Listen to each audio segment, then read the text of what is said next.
What's up, guys? Welcome to another episode of The Movie Dojo, where we discuss martial arts cinema and action films. Today, I'm going to review Seven Assassins. Here's a quick plot synopsis. When gold goes missing in ancient China, royal guards entrusted with its recovery realize they are not the only people in pursuit. Now, I'm going to give you the good, I'm going to give you the bad, I'm going to give you the badass. First up, the good. This movie is very similar to classics like Seven Samurai, or even more recently, a movie I really enjoyed called 13 Assassins. And I enjoy the notion of a small band, a small group, fighting against amazing odds, like 300. And basically what this film is about is that you have a group of rebels taking gold to help fund the rebellion, to eventually fight against the evil villain who brings tyranny across the land. But unfortunately, they get cut off by some bandits, and then that's when all hell breaks loose. The leader who was in charge of the escort ends up winding up in this small little village that has its own little secrets that contain other rebels and previous assassins who are kind of hiding there for a while. So on this end, you have the bandits, and you have the villain that's bringing tyranny to the land, basically going to the village to find the leader of the escort and to look for that gold, and then that's when the villagers decide to fight back. So the one standout thing that I enjoyed was Eric Tsang's acting performance. Obviously, this guy was the best actor in the film, and I've always enjoyed his acting performances in his previous films.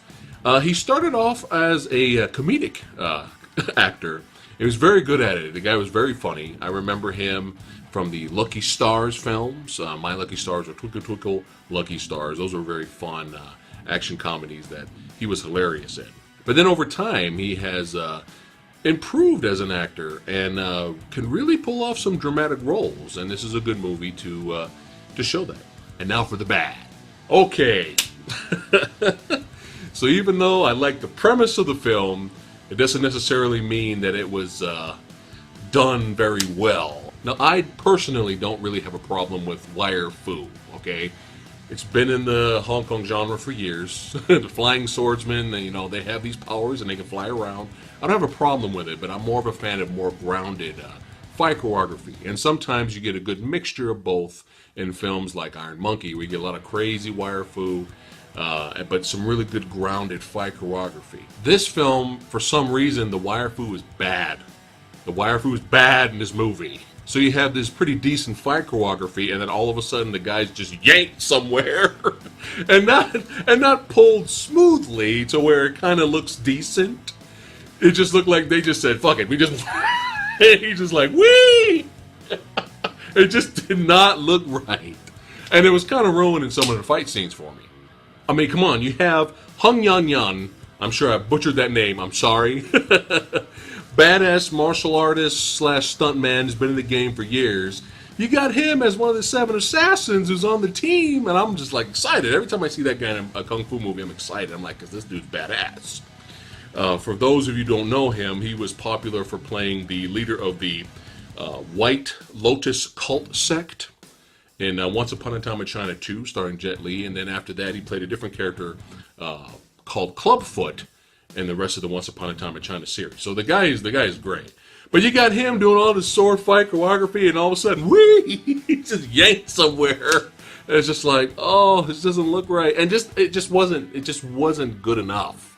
It wasn't smooth. It was just really choppy and lazy looking.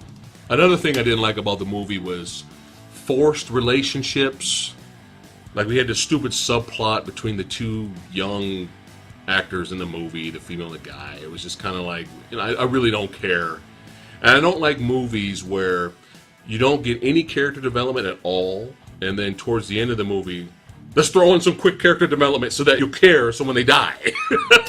I don't like that. Let's take our time. Let's have some really good fight choreography and scenes along the way, but let's take our time and letting us get to know some of these people at least. Not all of them, but at least some. But towards the end, it felt like it was like a half an hour of just dialogue between characters that you don't care about.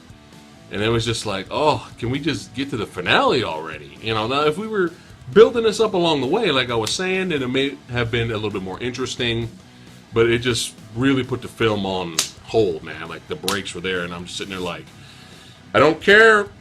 I don't care if you win the approval of your girlfriend's dad and he accepts you. 7 Assassins! This movie's called 7 Assassins, right? Not 7 brides for 7 brothers. And overall, the fight choreography was average at best. It was okay. It wasn't great, but it was all right. And now for the badass. Closer as we got to our finale action sequence, I started to spot a lot of old veterans, and it was like little fun Easter eggs. I was like, "Oh shit, it's Mr. Shaw Brothers," and I was like, "Oh, it's the lady is the boss, my young auntie." Oh, it's Beardy. Oh, it's Praying Mantis fighter guy from Warriors 2. That guy's awesome. Like, oh, we got 2 little short character cameos from T. Lung and Simon Yam.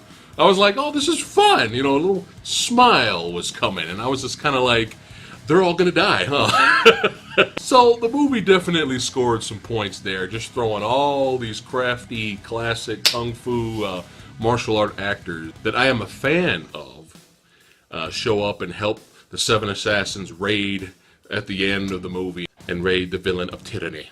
So at this point in the movie, I was just begging, like, please, you know, okay, I'm kind of let down with this movie so far. Can we at least have a really kick-ass finale? And there's actually some pretty decent swordplay with mixture with some really bad wire fu, like I was saying earlier. But when you get to the end fight duel inside the church at the end, there's some pretty good swordplay. When they're down there and it's grounded and they're going at it, it was getting intense, and I was like, all right, finally. So, you know, there's that. So, overall, a little disappointing. It's not like I had great expectations in this type of movie, but I kind of wanted something at least close to 13 Assassins. But not a terrible film. Just average, a little bland. It really needed more action and a little bit better fight choreography and less wire fu. But Eric Sane's always fun to watch, and it was fun to see the crafty veteran. So, I'm going to give 7 Assassins 3.2 out of 5 ninja stars. Alright, that's it for today's episode of The Movie Dojo. If you've seen 7 Assassins, let me know in the comments below what you thought about it. Or let me know what your favorite 7 movie is. It could be Magnificent 7. Let me know in the comments below. And if you enjoyed this video, hit that like, share, and subscribe button, and I'll see you next week with my review of Brotherhood of Blades. See you next time.